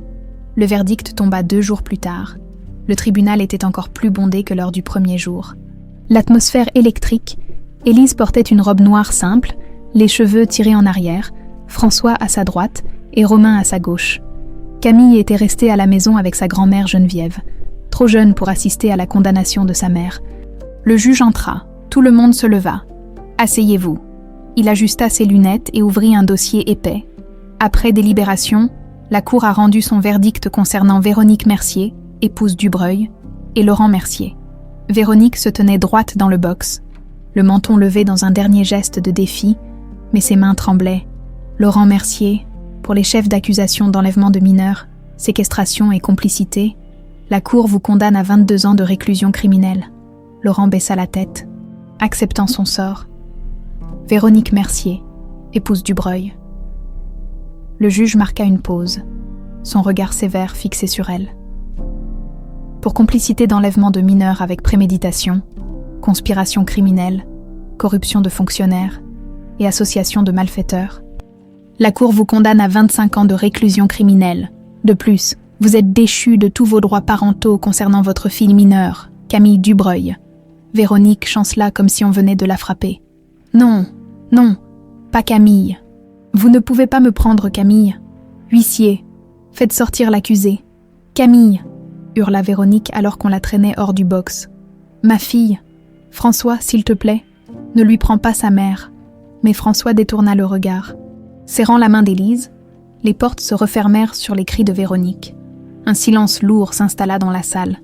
Le procureur se leva. « Justice est faite, votre honneur. » En sortant du tribunal, les journalistes se ruèrent sur eux comme des vautours. Les flashs crépitaient, des micros étaient braqués vers leur visage. « Monsieur Dubreuil, comment vous sentez-vous ? Élise, avez-vous un message pour Véronique ? Allez-vous demander des réparations financières ?» Romain les escorta jusqu'à la voiture. Tenant les journalistes à distance, François fit monter Élise à l'arrière, claqua la portière et se tourna vers les caméras. « Ma fille a souffert pendant 18 ans à cause d'une femme malade et obsédée. » Sa voix était ferme, claire. « Aujourd'hui, justice a été rendue. Nous allons maintenant nous concentrer sur la guérison, sur la reconstruction de notre famille. C'est tout ce que j'ai à dire. » Il monta dans la voiture. Romain démarra en trombe, dans le silence de l'habitacle. Élise murmura. « C'est vraiment fini. » « Oui. » François passa un bras autour de ses épaules. « C'est fini, ma princesse. » Mais en rentrant à la maison, ils trouvèrent Camille recroquevillée sur les marches de l'escalier. En larmes, Geneviève essayait de la consoler sans succès. « Ma puce !» François s'agenouilla devant elle. « Qu'est-ce qui se passe ? » « C'est ma faute, » sanglota Camille. « Si j'étais pas née, maman aurait pas fait tout ça. C'est à cause de moi. »« Non !» Élise s'agenouilla à côté de François. « Non ! Camille, écoute-moi. Ce n'est pas ta faute. Tu es innocente. Mais maman a fait des choses horribles pour que papa l'aime, pour m'avoir. Ta maman était malade. » François prit le petit visage entre ses mains. « Elle a fait des choix terribles. Mais toi, tu es la meilleure chose qui me soit arrivée depuis la disparition d'Élise. Tu m'as sauvée, tu comprends ? Tu m'as donné une raison de continuer à vivre. Vraiment, vraiment. » Camille se jeta dans ses bras, par-dessus la tête de la fillette. François croisa le regard d'Élise, un regard qui disait « On va s'en sortir. » Ensemble, les semaines passèrent. La maison Dubreuil retrouva lentement une routine. Élise commença une thérapie pour traiter son stress post-traumatique et reconstruire ses souvenirs fracturés. François l'accompagnait à chaque séance, tenant sa main quand les flashbacks devenaient trop intenses. Camille, elle, voyait une psychologue pour enfants. Elle faisait des cauchemars où sa mère l'entraînait dans l'obscurité, mais lentement, très lentement. Elle guérissait. Un soir, 3 semaines après le verdict, Romain sonna à la porte.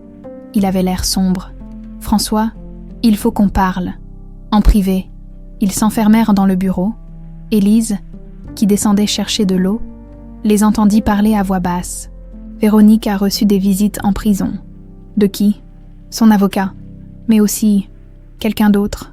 Un homme que mes contacts à la police n'ont pas pu identifier. Il a utilisé un faux nom. Un silence. François, je pense que Véronique prépare quelque chose. Oh, elle est en prison. Qu'est-ce qu'elle peut faire ? Elle a de l'argent caché, des comptes offshore que nous n'avons pas encore trouvés, et elle a des contacts, des gens qui lui doivent des faveurs. Tu penses qu'elle pourrait essayer de s'en prendre à Élise ou Camille ? Oui, j'en suis sûre. Élise sentit son sang se glacer. Elle recula silencieusement, remonta dans sa chambre et s'assit sur son lit. tremblante. Ce n'était pas fini. Véronique n'abandonnerait jamais. Le lendemain, François embaucha une société de sécurité privée. Des gardes surveillaient maintenant la propriété 24 heures sur 24. Camille et Élise n'avaient plus le droit de sortir seules. C'est juste une précaution, assura François. Mais Élise voyait la peur dans ses yeux. Une semaine plus tard, quelque chose arriva. Élise était dans le jardin avec Camille, surveillée par 2 gardes. La fillette cueillait des marguerites, riant aux éclats quand le vent les faisait s'envoler. « Regarde, Élise, je fais un collier de fleurs pour mamie. »« C'est magnifique, ma puce !» Soudain, l'un des gardes porta la main à son oreillette. Son visage changea. « Mademoiselle Dubreuil, il faut rentrer. Maintenant. »« Quoi ? Pourquoi ? » ?»« Ordre de Monsieur Romain. Quelqu'un a franchi le périmètre. » Le cœur d'Élise se mit à battre la chamade. Elle saisit la main de Camille. « Viens, ma chérie. » Ils coururent vers la maison. Le 2e garde les encadrait, la main sur son arme. Ils atteignirent la porte. François apparut, livide. « Élise. »« Camille, venez. » Il les poussa à l'intérieur, verrouilla la porte. Romain était déjà là, parlant rapidement dans son téléphone. « Qu'est-ce qui se passe ?» demanda Élise. « Quelqu'un a coupé les caméras du portail sud, » expliqua Romain. « Professionnel. Mes hommes font le tour de la propriété. Véronique. Probablement quelqu'un qu'elle a engagé. » Un bruit de verre brisé retentit à l'étage. « Papa !» hurla Camille. François la souleva. « Au sous-sol, il y a une pièce sécurisée. Maintenant ?» Ils dévalèrent l'escalier. Romain ouvrit une porte blindée dissimulée derrière une étagère à vin. « Entrez !» François poussa Élise et Camille à l'intérieur. « Romain reste avec elle. Et toi ? Je vais voir ce qui se passe. » François ? Non. Mais il était déjà parti. Romain verrouilla la porte de l'intérieur. La pièce sécurisée était petite, étouffante, éclairée par une seule ampoule. Des étagères de nourriture d'urgence, des bouteilles d'eau, un téléphone satellite. Camille pleurait dans les bras d'Élise. « J'ai peur. Chut, papa va nous protéger. » Des bruits de pas précipités au-dessus d'eux. Des voix, un cri, puis un coup de feu. Camille hurla. Élise plaqua une main sur la bouche de la fillette, son propre cœur menaçant d'exploser. Romain composa un numéro sur le téléphone satellite. Police, intrusion en cours, possibilité de tireur, rue de Varennes, propriété Dubreuil, urgence absolue. Les minutes s'écoulèrent comme des heures. Le silence était pire que le bruit. Puis, finalement, on frappa à la porte. « Romain, c'est François. »« Ouvrez. » Romain hésita, dégaina son arme. Code. Marianne Élise, 2007. C'était le bon code. Romain ouvrit la porte. François était là, le visage en sueur, une égratignure sanglante sur la joue. « Papa !» Camille se jeta dans ses bras. « Ça va ? Tout va bien. » Il serra ses filles contre lui. L'intrus a été arrêté. C'était un ancien soldat engagé par quelqu'un. Il refuse de parler, mais la police l'emmène. « Véronique !» siffla Élise. « On ne peut pas le prouver. » « Mais oui. » Romain serra les dents. « Elle ne s'arrêtera jamais, François. Tant qu'elle sera en vie, Élise et Camille seront en danger. Alors qu'est-ce qu'on fait ? »« On part, » dit Élise soudainement. Tous la regardèrent. « On part. On disparaît pour un moment, quelque part où elle ne peut pas nous atteindre. » François la fixa longuement. Puis il hocha lentement la tête. « D'accord, on part. » 2 jours plus tard, au milieu de la nuit, la famille Dubreuil quitta Paris dans 3 voitures différentes, escortée par la sécurité privée de Romain, direction un chalet isolé dans les Alpes suisses, un endroit que même Véronique ne connaissait pas, un endroit où il pourrait enfin respirer. Mais alors qu'il franchissait la frontière, Élise reçut un message d'un numéro inconnu. « Tu ne peux pas te cacher éternellement. Petite peste, je te retrouverai. Et cette fois, tu ne m'échapperas pas. » Véronique, depuis sa cellule de prison, le cauchemar était loin d'être terminé. Le chalet se dressait au sommet d'une montagne isolée, entourée de pins enneigés et accessible uniquement par une route sinueuse. François avait loué cette propriété sous un nom d'emprunt, espérant que Véronique ne pourrait jamais les y trouver. Pendant 2 semaines, ils vécurent dans une paix précaire. Camille jouait dans la neige, riait pour la première fois depuis des mois. Élise commençait à retrouver le sommeil. François cuisinait, lisait près de la cheminée, essayait de reconstruire une normalité. Mais Élise ne pouvait pas oublier le message. « Je te retrouverai, Romain avait posté des gardes autour du chalet, installé des caméras, sécurisé tous les accès. « Elle ne peut pas sortir de prison », répétait-il. « Elle n'a aucun moyen. » Mais Élise savait. Véronique trouvait toujours un moyen. Le 16e jour, tout bascula. C'était le soir. La neige tombait doucement. Camille dormait à l'étage. Épuisée après une bataille de boules de neige avec les gardes, François et Élise étaient installés devant la cheminée, sirotant du chocolat chaud. « Tu sais, » dit François doucement, « je commence à croire qu'on va s'en sortir, que tout ça va finir par devenir un mauvais souvenir. » Élise lui sourit. « Moi aussi, papa. Moi aussi. » Puis les lumières s'éteignirent. Tout le chalet plongea dans l'obscurité. Seules les flammes de la cheminée éclairaient faiblement la pièce. François se leva d'un bond. « Reste ici. »« Papa. »« Reste ici. » Il sortit dans le couloir. Élise entendit des voix, des pas précipités, puis un cri. Un des gardes tomba lourdement devant la porte du salon. Une flèche plantée dans le dos. Élise étouffa un hurlement. « Bonsoir, Élise !» Elle se retourna. Une silhouette se tenait dans l'embrasure de la porte-fenêtre donnant sur la terrasse. Grande, mince, encapuchonnée. La voix était familière mais différente, plus rauque, plus dangereuse. L'homme retira sa capuche.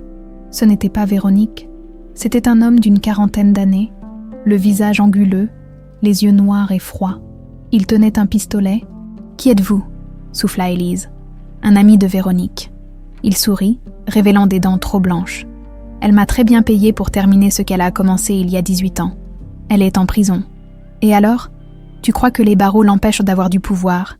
Il s'avança. « Elle a de l'argent, beaucoup d'argent, des contacts partout, et elle veut que tu disparaisses, pour de bon cette fois. » Élise recula vers la cheminée, cherchant désespérément une arme. Ses doigts se refermèrent sur le tisonnier en fer. « François !» hurla-t-elle. L'homme ricana. « Ton père est occupé. Mes associés s'en chargent. » Il leva son arme. Élise balança le tisonnier de toutes ses forces. Il heurta le poignet de l'homme avec un craquement sec. Le pistolet tomba. L'homme jura. Se jeta sur elle. Ils roulèrent au sol. Il était plus fort, plus lourd. Ses mains se refermèrent autour de son cou.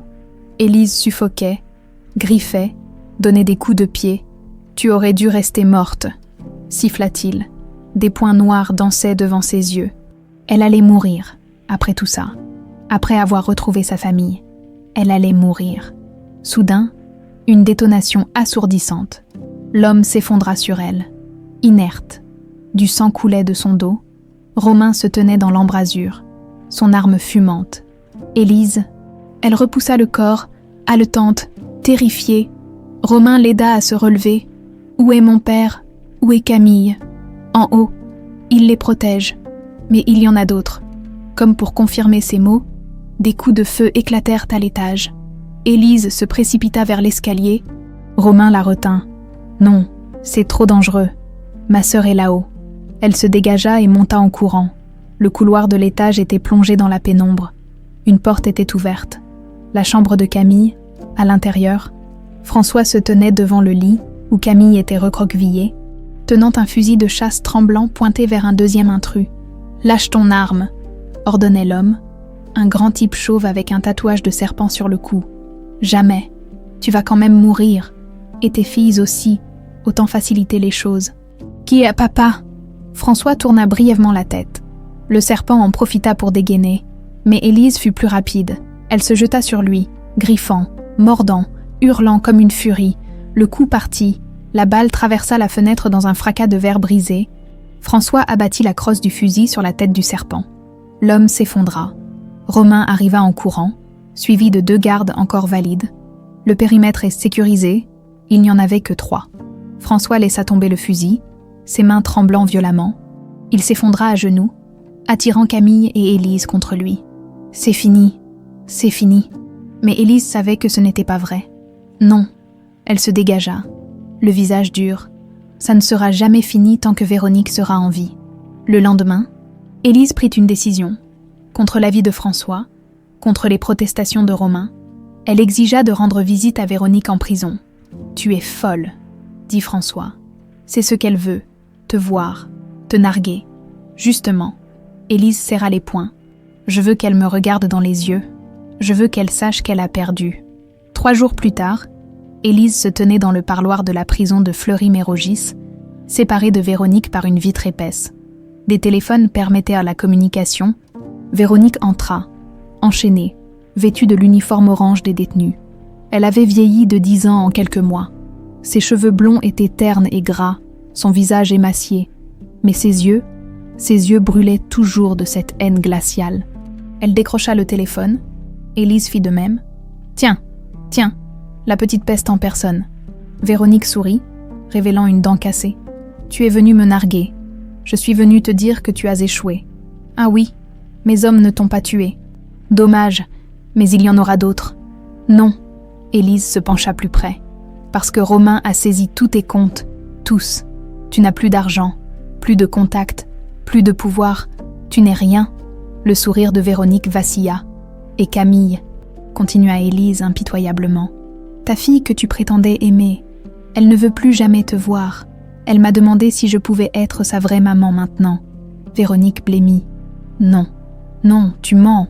Elle t'a oublié, comme tu as essayé de me faire oublier. Je la tuerai, hurla Véronique, frappant la vitre. Je vous tuerai toutes les deux. Les gardes se précipitèrent, la maîtrisèrent. Mais Véronique continuait de hurler, hystérique. Élise raccrocha calmement le téléphone. Elle se leva et se dirigea vers la sortie. « Élise, reviens ici. Tu m'entends ? Je sortirai et je te détruirai. » Élise ne se retourna pas. Dehors, François et Romain l'attendaient. « Comment tu te sens ? » demanda François. Élise prit une profonde inspiration. « Libre. Pour la première fois depuis 18 ans, je me sens vraiment libre. » Elle a complètement craqué là-dedans, rapporta Romain. Son avocate va probablement plaider la folie. Elle finira ses jours dans un hôpital psychiatrique pénitentiaire. Bien.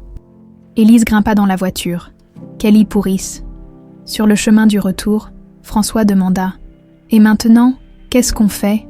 Élise regarda par la fenêtre les rues de Paris qui défilaient, sa ville, sa maison. On vit. Elle lui prit la main. On arrête d'avoir peur. On arrête de se cacher. On vit notre vie.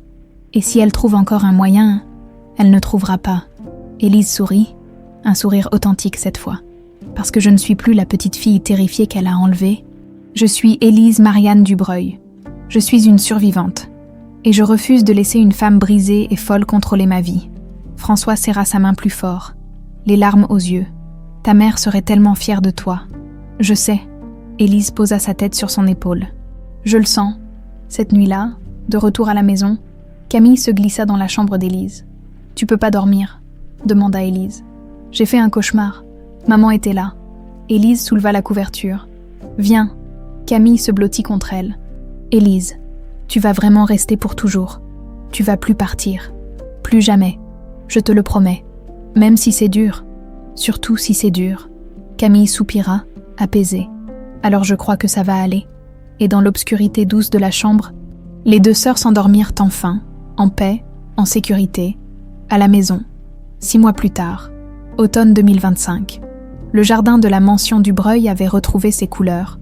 Les rosiers que personne n'avait taillés depuis des années explosaient maintenant de fleurs écarlates. Le gazon était d'un vert éclatant, et sur la terrasse en pierre, une table avait été dressée pour un déjeuner en famille. Élise arrangeait les couverts, un sourire aux lèvres. Elle portait une robe d'été jaune pâle, ses cheveux bruns flottant librement sur ses épaules. Elle ressemblait enfin à ce qu'elle aurait dû être depuis toujours. Une jeune femme heureuse, en paix avec elle-même. Élise.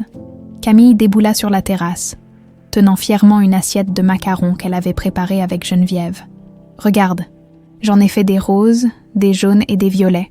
Ils sont magnifiques, ma puce. » Élise en goûta un. « Délicieux. Tu deviens une vraie pâtissière. » Camille rayonna, à 9 ans maintenant. Elle avait retrouvé sa joie de vivre. Les cauchemars s'espaçaient. La thérapie portait ses fruits. Et surtout, elle avait appris à voir Élise non pas comme une remplaçante de sa mère, mais comme une grande sœur qui l'aimait inconditionnellement. François sortit de la cuisine, portant un plateau de viande grillée. Le festin arrive. Il avait l'air 10 ans plus jeune. Ses yeux gris pétillaient à nouveau. Les rides de tristesse s'étaient transformées en rides de sourire. Geneviève le suivait avec une salade. « François, tu as mis trop de sel sur le poulet. Comme d'habitude. »« Maman, J'ai 50 ans. Je sais cuisiner. Manifestement pas.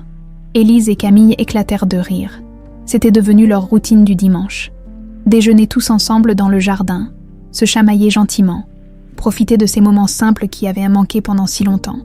Philippe et sa famille arrivèrent peu après. Ses 2 enfants, Mathis et Léa, se précipitèrent vers Camille pour jouer. Romain vint seul, comme toujours. Mais il souriait en voyant cette famille reconstituée. « Comment va le travail ?» demanda-t-il à Élise pendant qu'il s'installait. Élise avait commencé des études de psychologie à la Sorbonne 3 mois auparavant. Intense mais passionnant.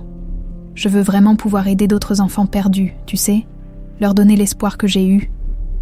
Tu vas y arriver ? Romain trinqua avec elle. Tu es la personne la plus forte que je connaisse. Pendant le repas, la conversation tourna naturellement vers les dernières nouvelles. Véronique avait été transférée dans un hôpital psychiatrique sécurisé après avoir tenté de se suicider en prison. Elle vivait maintenant sous sédatifs lourds, complètement déconnectée de la réalité. Elle ne représente plus aucun danger, assura Romain. Les médecins disent qu'elle ne récupérera probablement jamais. François ne dit rien. Il avait cessé de haïr Véronique. Il la plaignait simplement. Une femme si consumée par une obsession malade qu'elle avait détruit sa propre vie et celle de tant d'autres. « Et Laurent ?» demanda Philippe. « Il purge sa peine. » Romain haussa les épaules. « Il sera éligible pour une libération conditionnelle dans 15 ans. Mais franchement, je m'en fiche. Moi aussi, » dit doucement Élise. Cette page est tournée.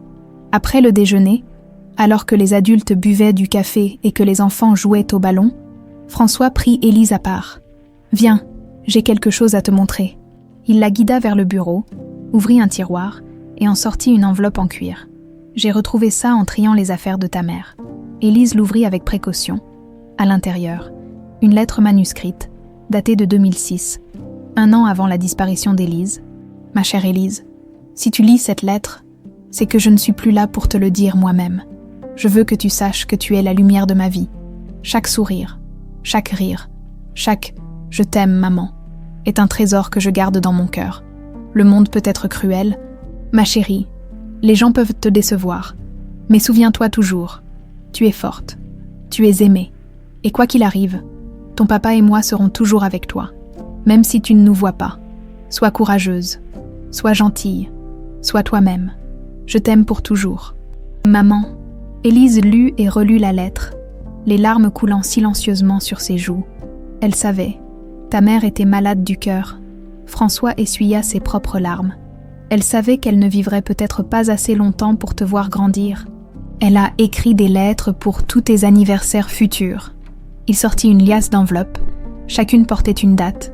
Pour tes 10 ans, pour tes 16 ans, pour ton mariage, pour ton premier enfant. Oh, papa. Élise s'effondra dans ses bras. Elle me manque tellement. Je sais, ma princesse. Elle me manque aussi. Il la serra fort. Mais elle serait si fière de toi, de la femme que tu es devenue malgré tout ce que tu as enduré. Ils restèrent ainsi un long moment, pleurant ensemble. Guérissant ensemble, ce soir-là, après le départ de tout le monde, la maison retrouva son calme. Camille était déjà couchée, François lisait dans le salon, et Élise monta dans sa chambre. L'ancienne chambre d'enfant qu'elle avait transformée en espace qui lui ressemblait. Elle décrocha le portrait de la petite Élise qui trônait au-dessus de son lit et le remplaça par une nouvelle photographie, elle, François et Camille dans le jardin, riant ensemble sous le soleil doré de septembre. 3 survivants, une famille reconstruite. Elle accrocha aussi le pendentif avec le E autour de son cou. Elle ne le quittait plus jamais. Puis elle s'assit à son bureau et ouvrit son journal intime. Une habitude que sa thérapeute lui avait recommandée. Aujourd'hui, j'ai compris quelque chose. Je ne suis plus cette petite fille terrifiée abandonnée devant un orphelinat. Je ne suis plus Gabrielle Morel, l'orpheline sans passé. Je suis Élise Marianne Dubreuil. Je suis une fille, une sœur, une étudiante, une survivante. Véronique voulait m'effacer, mais elle a échoué, parce que je suis toujours là, plus forte que jamais. Papa m'a demandé aujourd'hui si je lui en voulais de ne pas m'avoir trouvée plus tôt. Je lui ai dit la vérité. Non, parce que les 18 années que j'ai passées seule m'ont forgée. Elles m'ont appris la résilience, l'empathie, la force. Je ne suis pas brisée par mon passé. J'en suis façonnée. Et maintenant, je vais utiliser cette force pour aider d'autres. pour que des enfants perdus, comme je l'étais, trouvent leur chemin vers la maison. La lumière a chassé l'obscurité, et je ne laisserai plus jamais personne me la reprendre. Elle referma le journal et éteignit la lumière, par la fenêtre. La lune illuminait le jardin où elle avait joué enfant, où elle avait été arrachée, où elle était revenue. Un léger coup à la porte. Élise. Camille entra en pyjama, son lapin en peluche sous le bras. « Je peux dormir avec toi ce soir ?»« Bien sûr, ma puce. » Camille se glissa sous les couvertures. « Élise, tu crois qu'un jour je vais arrêter de penser à maman ?»« Non, et c'est normal. » Élise caressa ses cheveux. « Elle était ta maman, même si elle a fait des choses terribles. Tu as le droit de l'aimer et de la détester en même temps. C'est compliqué. Oui, mais tu n'es pas seule. Je suis là. Papa est là. On t'aidera toujours. » Camille se blottit contre elle. « Pour toujours. Pour toujours. » Au rez-de-chaussée, François éteignit les lumières et monta. Il passa devant la chambre des filles, entr'ouvrit doucement la porte. Camille et Élise dormaient paisiblement. Enlacés, il sourit, ferma la porte et alla dans sa propre chambre, sur sa table de nuit. Une photo de Marianne le regardait. « On a réussi, mon amour, » murmura-t-il. « Notre petite fille est revenue, et je te jure qu'elle ne sera plus jamais seule. » Il éteignit la lumière et s'endormit pour la première fois depuis 18 ans, sans que la culpabilité ne le ronge. Dehors, l'automne dorait les feuilles des arbres, le vent murmurait doucement dans les branches, et la mention du Breuil, autrefois mausolée silencieux, respirait enfin. Une maison remplie d'amour, de rire, d'espoir. Une maison où 3 âmes brisées avaient appris à se reconstruire ensemble. Le passé ne disparaîtrait jamais complètement. Les cicatrices resteraient, mais elles ne définissaient plus qui ils étaient.